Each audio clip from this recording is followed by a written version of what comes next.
What's up mga kadib? Welcome back to our channel.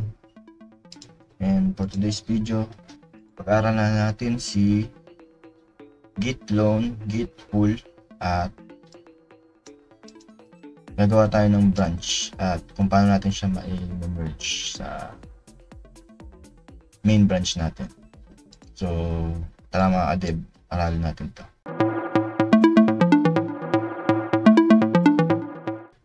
So yung git clone, ito yung ginagamit para magkaroon tayo ng kopya nga sa GitHub na naka-deploy doon, at magkaroon tayo ng version niya sa ating local machine. So pwede natin siyang i-modify o gawa ng updates, ganun. Tapos yung git pull naman, ito kunyari may bagong update si yung cutting mo sa pinaka main niya, hindi ka makakapag-push hanggang hindi naka-synchronize yung local main branch natin, hanggang hindi siya synchronize sa remote repository, ganun. So kailangan muna natin mag-git pull, kunin lahat ng updates doon bago tayo makapag-push sa main branch na yun. So papakita ko mamaya kung paano siya gumagana. At yung isa pa ay nagawa tayo ng branch. Yung branch naman mga kadib, ito yung parang separate folder niya. Parang itetest muna natin yung feature na gagawin natin para kung sakaling magka-problema, hindi yung pinaka main code base natin yung maapektuhan. So ganun, maganda yung gamitin si branch pag ganun gagawa tayo ng bagong feature. Tapos kung finalize na natin yun, pwede naman natin i-pull request at i-merge na siya sa pinaka main branch. So ganun gumagana yung guys. So tara testing natin. Punta na tayo sa VS Code natin. Hindi pala. Una nga pala natin aralin yung git clone. So buhayin natin tong folder natin.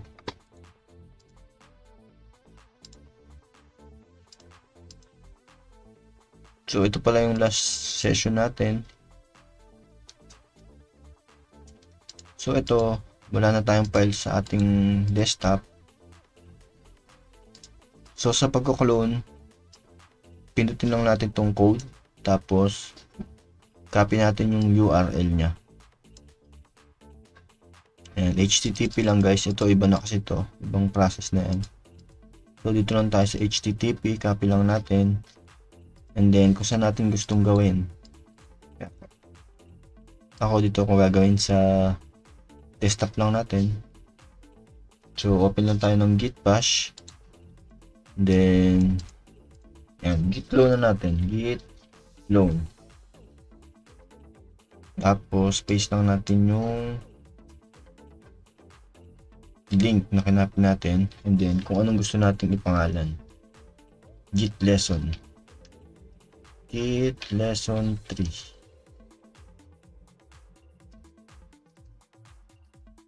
So yan, nagka-clone na siya. So clone na siya, o ito na siya guys, git lesson 3. So meron lang mag-clone guys, meron na tayong kopya nung nasa repository na yon. So bali lahat yan yun. So ganun lang kadali mga kadib, ganun lang kadali mag-clone ng files. So open natin to sa VS Code. Turo ko naman sa inyo yung git pull.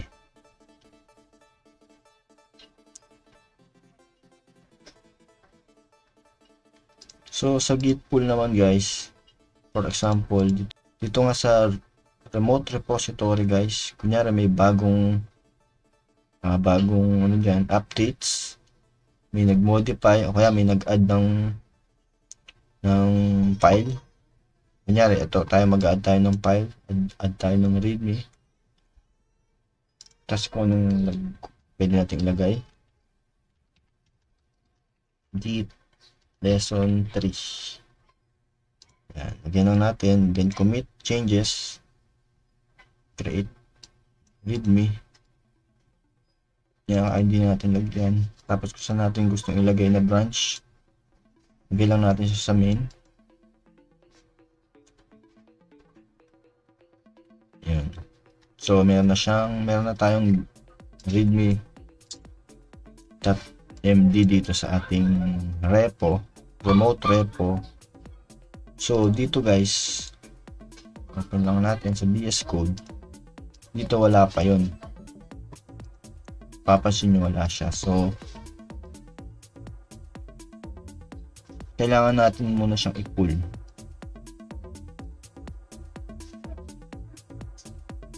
Pero pakita ko rin na rin sa inyo guys na hindi tayo makakapag-push hanggang hindi nakasync yung local repo natin saka yung remote repo.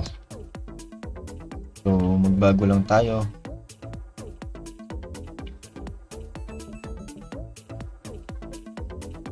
I love Git and gawin natin ito, lesson part 3 na to. So yan, nabago na siya. Tayo lang natin yan, modified na siya. And then git add lang natin and git commit -m modified index.html and git push. Hindi, wag mo lang git push. Napakita natin na hindi tayo makapag-push. So yan, git push tayo.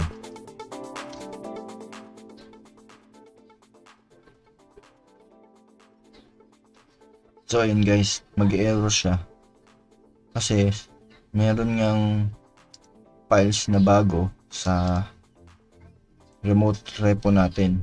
Merong readme na nadagdag. So ang gustong gawin ni Git, pull muna natin siya bago tayo makapag push again. So let's git pull lang, and then pull na siya. Ito, commit message lang yan, pwede nating escape :Q para mawala lang dyan, and then enter lang. So ayun, mapapansin nyo guys, nagkaroon na tayo ng readme.md dito sa ating local repository. So ngayon, pwede na tayong mag git push. Oops, sorry. Pero git status muna natin, git push.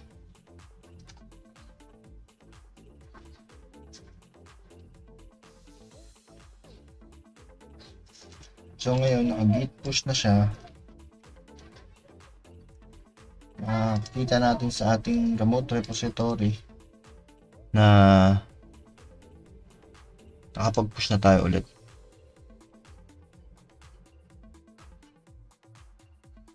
Ayan, 1 minute ago, modified index.html. So ganun lang guys yung pag git pull. And then next naman natin yung branching. So yung branching naman guys, parang gagawa nga tayo ng bagong folder. So paggawa nun, git checkout -b gagawa tayo ng bagong branch. So tapos yung pangalan ng ating branch, sample feature login. So ayan, nakagawa na tayong branch. Tapos yun na rin yung active na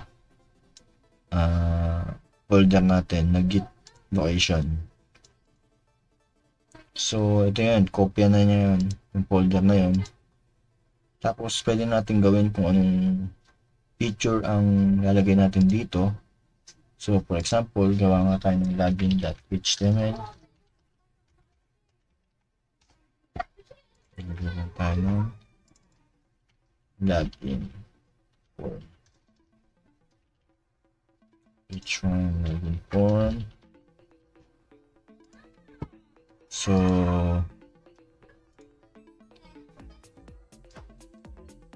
yan, meron tayong login.html. Pwede natin siyang git add ulit,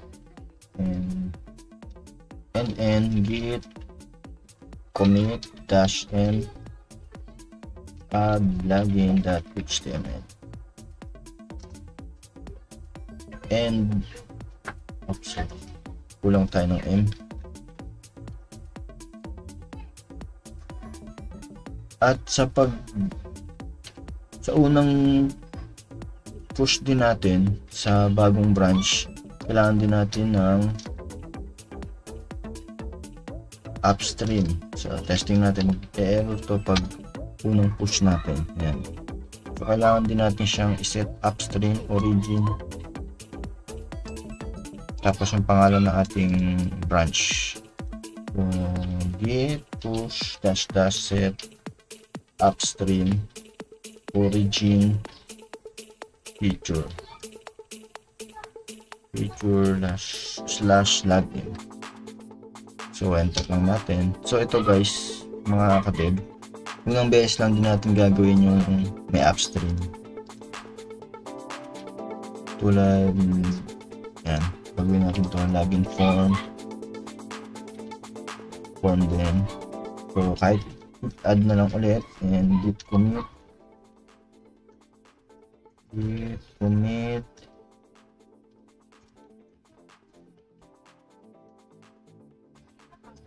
modified login.html, and git push. So ayan, pupush na yan kasi nakapag upstream na tayo. Sa una lang din yun.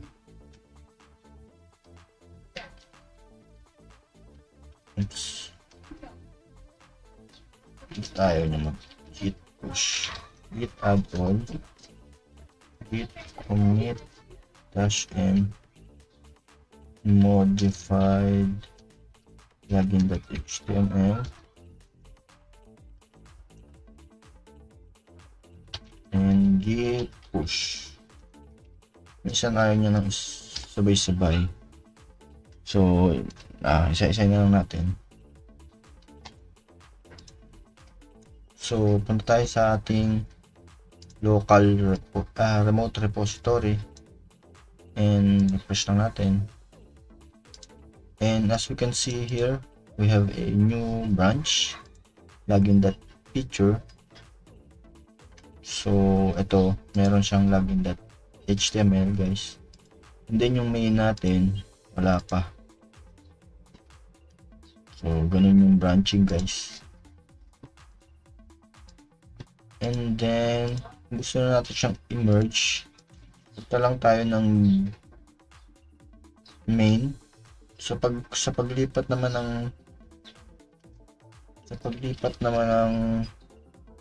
branch, git checkout lang, and then yung pangalan ng branch, so main. So mapapansin nyo din guys, sa main branch wala yung login.html kasi nga hindi pa siya naka-merge. So kung bumalik tayo sa feature /login, so andun yung merong login.html. So kung gusto natin siyang pag-merge, git merge lang tayo, git merge, tapos kung ano yung i-merge natin, login.feature.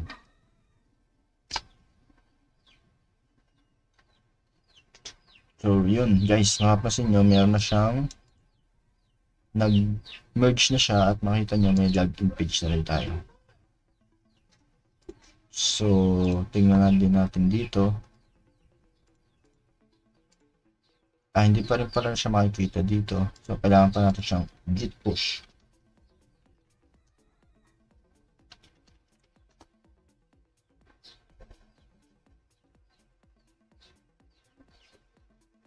Yun. So, tingnan natin sa ating repo. Dapat yung main natin magkakaroon na rin ng login.html. Yun, guys. Ganun lang. Ganun lang din yung pagbabranch.